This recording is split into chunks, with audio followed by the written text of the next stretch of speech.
Assalamualaikum warahmatullahi wabarakatuh. Perkenalkan, kami dari kelompok 4, saya sendiri yang beranggotakan sebagai Regita Indra Pratama. Saya Alvina Bibina Sumarta. Saya Aisyah Nur Kamila. Saya Karlita Sonia. Saya Marco Angelo Vici. Saya Muhammad Iqbal Zahra. Saya Lutfi Onyx.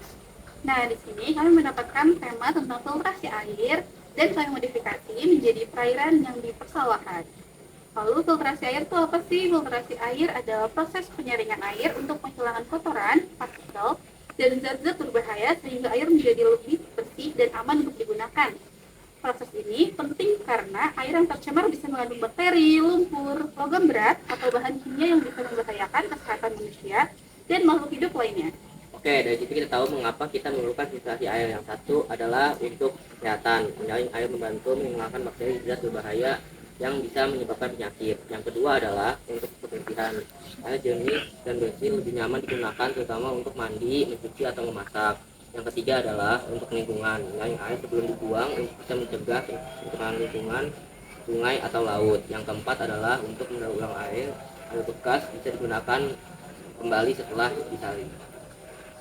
Oke, ada juga urutan dan fungsi setiap bahan filtrasi. 1.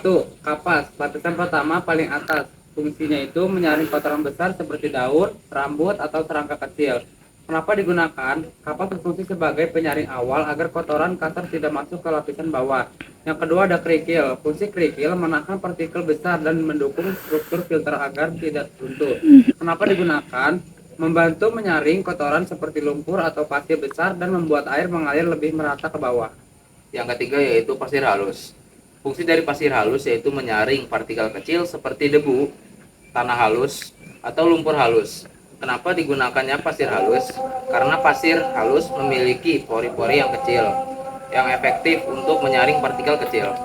Yang keempat adalah arang, karbon aktif, yang berfungsi untuk menyerap bau, warna, dan bahan kimia berbahaya. Kenapa menggunakan arang? Karena arang sangat efektif menyerap racun dan logam berat serta memperbaiki rasa dan bau air. Yang kelima ada tisu.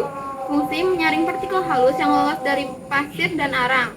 Kenapa digunakan? Karena tisu berfungsi sebagai filter mikro tambahan sebelum air diserap atau digunakan. Yang kelima ada spons. Fungsinya menyerap partikel terakhir dan membantu mengatur aliran air agar tidak terlalu cepat.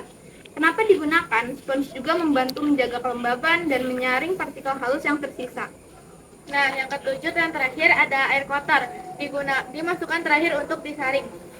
Fungsinya merupakan bahan uji yang akan disaring melalui lapisan-lapisan filter karena digunakan untuk melihat berapa efektif filter bekerja dalam mengubah air kotor menjadi air yang lebih bersih. Nah, kesimpulan dari filtrasi air yaitu urutan dari kombinasi bahan ini penting untuk menghasilkan filtrasi bertengkar. Dari penyaringan kasar ke penyaringan halus dan penyerap racun semakin lengkap, lapisan filternya semakin bersih air hasilnya. Cukup sekian yang bisa kami jelaskan mengenai filtrasi air. Kurang lebih mohon maaf. Wassalamualaikum warahmatullahi wabarakatuh.